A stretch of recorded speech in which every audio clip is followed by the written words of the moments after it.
Bismillahirrahmanirrahim. Belum lama ini ada isu trending yang merebak di Indonesia dan mungkin di beberapa negeri juga, yaitu tentang generasi sandwich. Fenomena ini adalah keadaan di mana generasi yang ada saat ini dalam kondisi terjepit dalam aspek ekonomi karena tuntutan pembiayaan dari orang tuanya di atas dan dari anak-anaknya di bawah.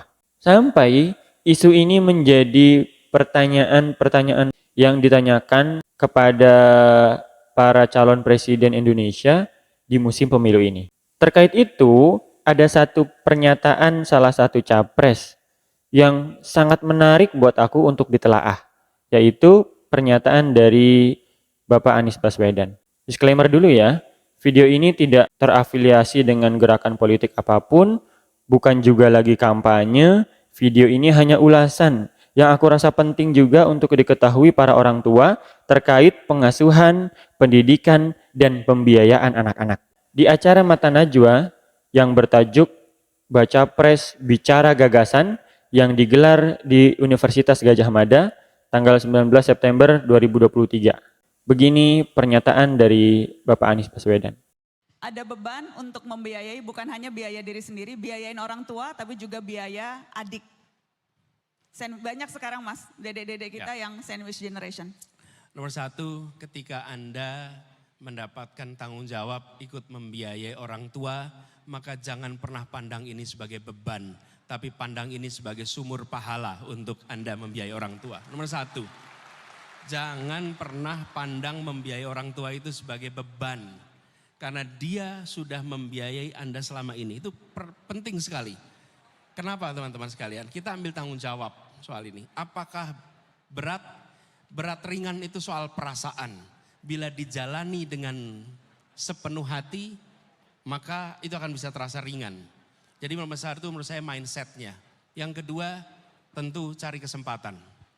Dan cari kesempatan ini teman-teman sekalian, ketika Anda dapat beban sandwich begini, ingat teman-teman, ini sesungguhnya adalah masa pembelajaran yang di kemudian hari hampir pasti Anda punya pengalaman mengelola beban yang besar.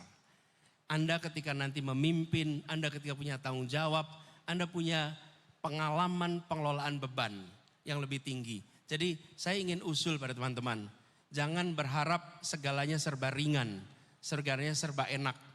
Ketika Anda ketemu tanggung jawab ekstra, pandang ini sebagai persiapan untuk dapat tanggung jawab lebih besar di kemudian hari.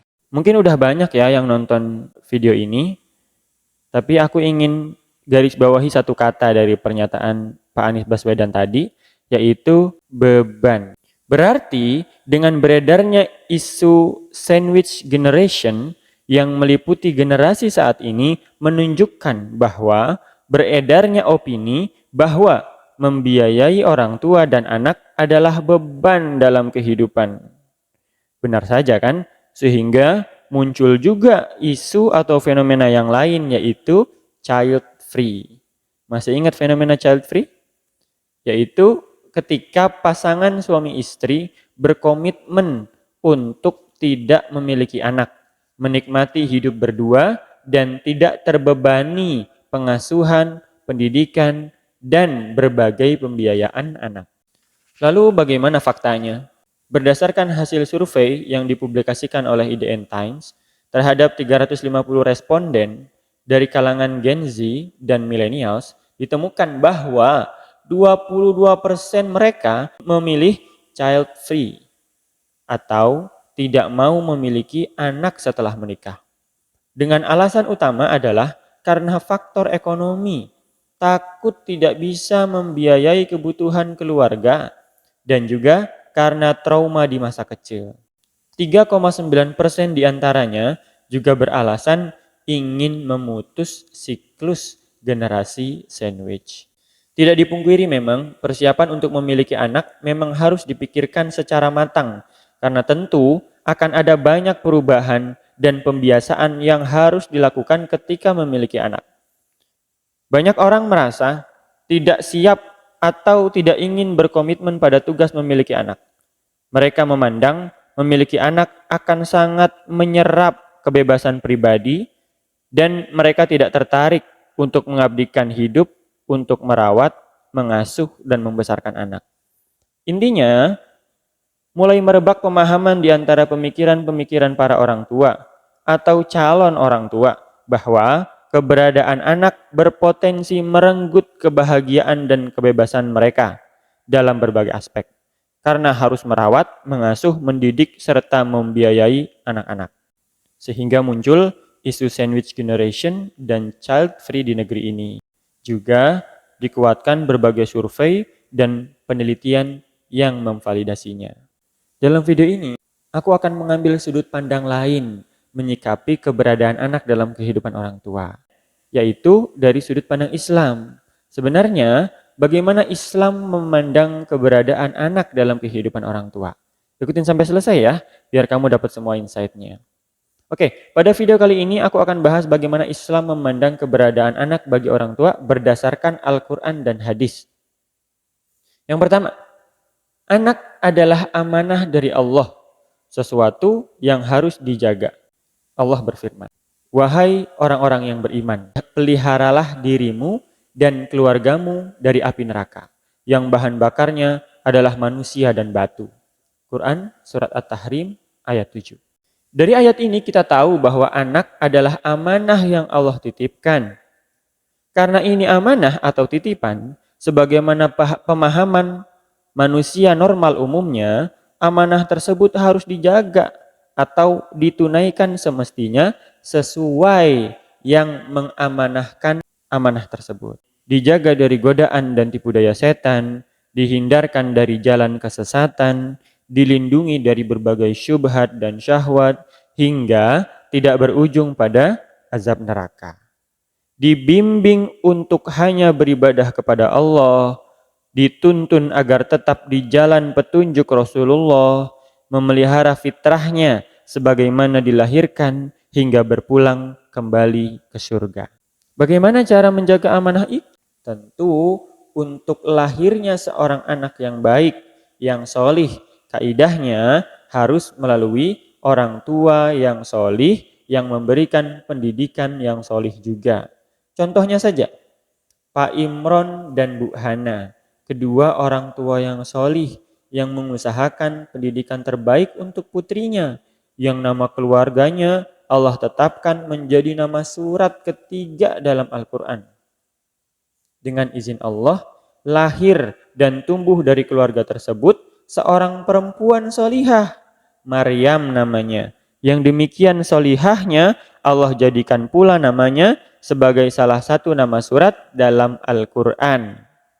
Rasulullah juga menyebut namanya sebagai salah satu dari 4 perempuan terbaik.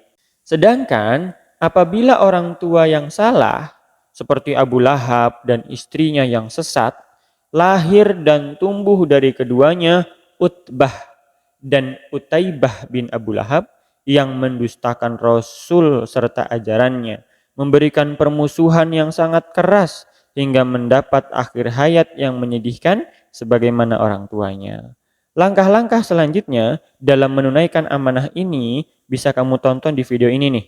Udah pernah aku bahas, linknya ada di deskripsi ya. Yang kedua, Islam memandang anak sebagai anugerah, pemberian dari Allah. Allah berfirman, "Milik Allah lah kerajaan langit dan bumi. Dia ciptakan yang Dia kehendaki, memberikan anak perempuan pada siapa yang dikehendaki, dan memberikan anak laki-laki pada siapa yang dikehendaki. Atau Dia anugerahkan jenis laki-laki dan perempuan, dan menjadikan mandul siapa yang Dia kehendaki. Dia Maha Mengetahui, Maha Kuasa." Quran Surat Asy-Syura ayat 49 sampai 50. Masih berdasarkan survei yang dipublis oleh IDN tadi, 75,8% Gen Z dan milenial yang memilih untuk memiliki anak memiliki alasan bahwa memiliki anak itu bisa memberi kebahagiaan yang tidak ternilai. Demikianlah anugerah Allah kepada manusia, memberi pelipur lara pada tiap duka, menyisipkan tawa di sela-sela air mata. Dr. Mustafa Abu Sa'ad seorang pakar parenting Islami, mengatakan dalam sebuah seminarnya bahwa telah ditemukan dari sebuah penelitian sebab para orang tua yang telah berusia lanjut bersedih. Salah satunya yaitu karena tidak ada yang mengajaknya mengobrol di senja hidupnya. Bagaimana orang yang tidak punya anak punya teman ngobrol di masa tua nanti? Selain itu, sisanya banyak sekali pendapat positif tentang memiliki anak, seperti menjadi penopang di masa depan, pelindung di hari tua, menjadi pewaris, menjaga kerukunan orang tua, menghalau rasa sepi, hingga menambah rizki. Yang ketiga, Islam memandang anak sebagai cobaan atau ujian. Allah berfirman, sesungguhnya hartamu dan anak-anakmu hanyalah cobaan bagimu, dan di sisi Allah pahala yang besar. Quran surat At-Taghabun ayat 15. Manusia, orang tua, Allah tetapkan pada mereka rasa cinta pada anak-anaknya. Pasti orang tua itu sayang sama anak-anaknya. Makanya sulit tuh kita temuin perintah Allah buat orang tua berbuat baik pada anaknya. Yang aneh memang justru kalau ada orang tua tidak cinta sama anaknya. Nah, karena cinta itu, seseorang akan cenderung mengorbankan apa saja untuk yang dicintainya, melakukan apa saja untuknya, dan lain sebagainya. Nah, Islam mengarahkan manusia, para orang tua, untuk mengendalikan ini, mengendalikan cinta dalam hatinya. Jangan sampai rasa cinta pada anak membuat orang tua melakukan apa yang Allah larang, mencari apa-apa yang telah diharamkan, meninggalkan ketaatan kepada Allah. Misalnya, karena harta orang tua dicurahkan semua kepada anaknya, sehingga orang tua lupa, lalai meninggalkan kewajiban untuk menunaikan zakat.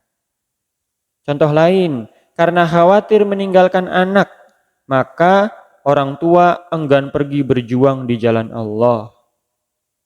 Siapa saja yang menjadikan ketaatan pada Allah di atas segalanya, termasuk di atas kecintaan pada harta dan anak, maka balasan di sisi Allah baginya jauh lebih besar.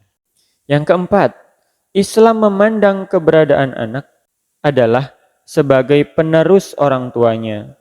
Dalam surat Al-Baqarah ayat 133 diceritakan, ketika Nabi Yakub dekat dengan ajalnya, beliau bertanya tentang apa yang akan disembah oleh anak-anaknya sepeninggalnya.